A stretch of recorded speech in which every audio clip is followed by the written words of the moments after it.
So it looks like Farage now has just given up trying to find those little tiny minute bonuses to Brexit, you know, like the cookies on the website. So now he's just going for the tactic of just barefaced lies.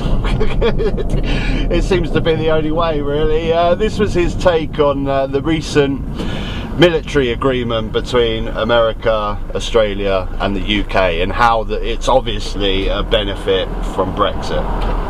And we are going to help Australia develop nuclear-powered submarines. Now, they had a deal with the French, who were going to provide them with diesel-powered submarines. But what no one's been able to do is to work out how to counteract, how to stop the rapacious Chinese Communist Party. You've been engaged in a huge military build-up, and we'll talk about their naval build-up in a moment.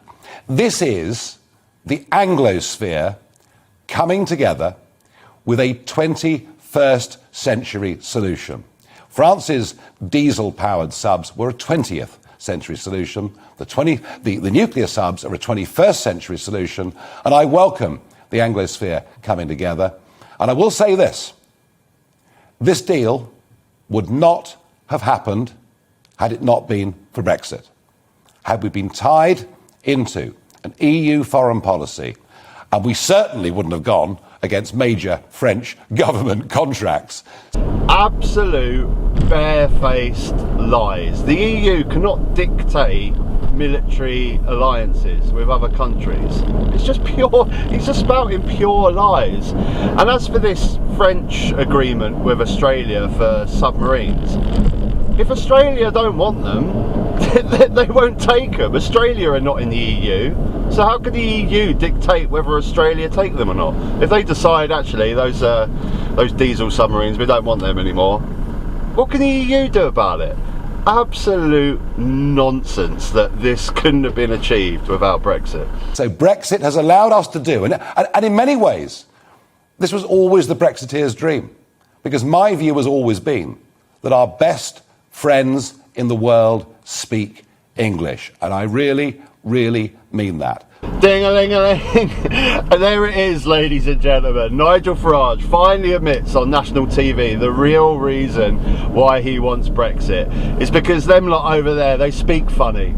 He'd much rather be closer to all those English-speaking countries, even though economically it's obviously disastrous for this country. Our biggest trading partner is Europe, but don't worry about the economics. They speak funny. We don't want anything to do with them. Let's be more closer to, you know, the people that speak English. Even though Australia seem to be doing everything they can to benefit themselves in trade deals and make it disastrous for us.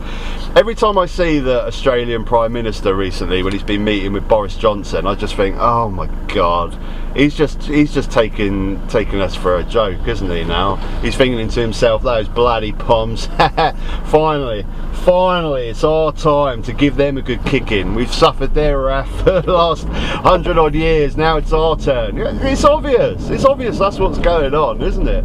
Oh, but oh no, because he speaks English, then let's be closer to them, even though they're ready to kick us as soon as our backs are turned. Let alone our good neighbours that have been so good to us. Yeah, let us keep the pound, let us have massive influence in the EU, but oh no, they don't speak English, so balls to them. This was always the Brexiteers' dream, because my view has always been that our best friends in the world speak English.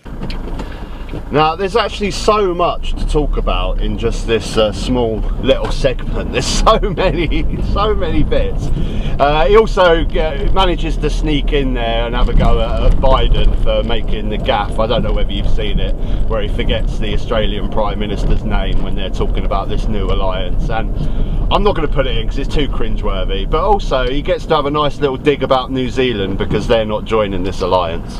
Well, I guess the one real disappointment is that the New Zealand Prime Minister, Jacinda Ardern, has said she will ban the submarines from Kiwi waters.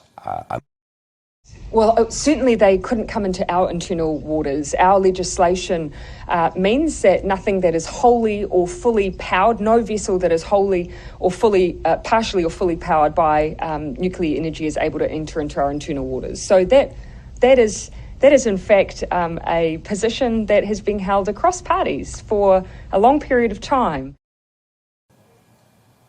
So New Zealand, which has been part of the Five Eyes intelligence partnership, where we share intelligence at a very high level, effectively pretty much cast themselves out of it about 8 weeks ago, when Ardern said, the New Zealand Prime Minister, that she was now forging a new strategic partnership with China. It seems to me that some people can be bought for money.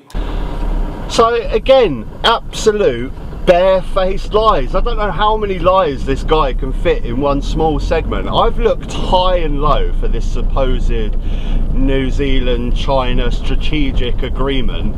It's absolute rubbish. I can't find it anywhere. All I can find is trade deals. He's talking absolute rubbish. So I'm afraid New Zealand wants nothing to do with this pact whatsoever. And that's a disappointment. But they're a tiddler and they don't matter in a sense that much. It's just disappointing. A tiddler? How offensive is that? He's just turned into just that ranting bloke in the pub, hasn't he? Well, bloody French, they speak funny, don't they? New Zealanders, insignificant. Who cares about them? His home is the corner of a pub somewhere, but it just so happens that he's on bloody GB News.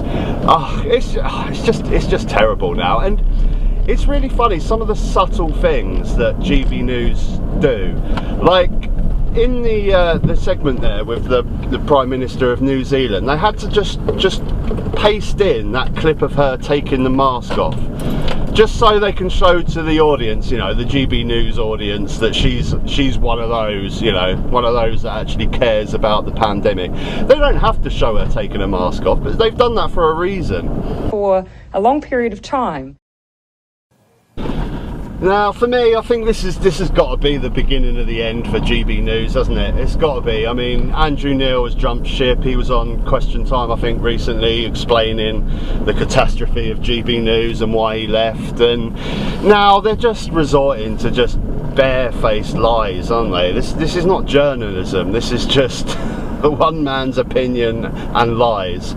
And you know what, it's actually a shame. It really is a shame, because they've got an audience there, GB News, and I've done videos in the past of good segments that they've done. My previous video that I just done when they were talking about career politicians, I've done videos where they were sort of poking fun at Lawrence Fox's views on vaccines, and they've also done things on, you know, the dangers of Twitter and social media and stuff. They've done some good things, GB News, but now they've just, like I say, they've just resorted to just barefaced lies now, and it's got to die its death soon. And like I say, it is a shame, because they've got like a really specific audience, GB News, and it would be really good to have some balanced discussion on that channel, but I just see it, like I say, just descending into a barrage of Farage lies, which is a shame.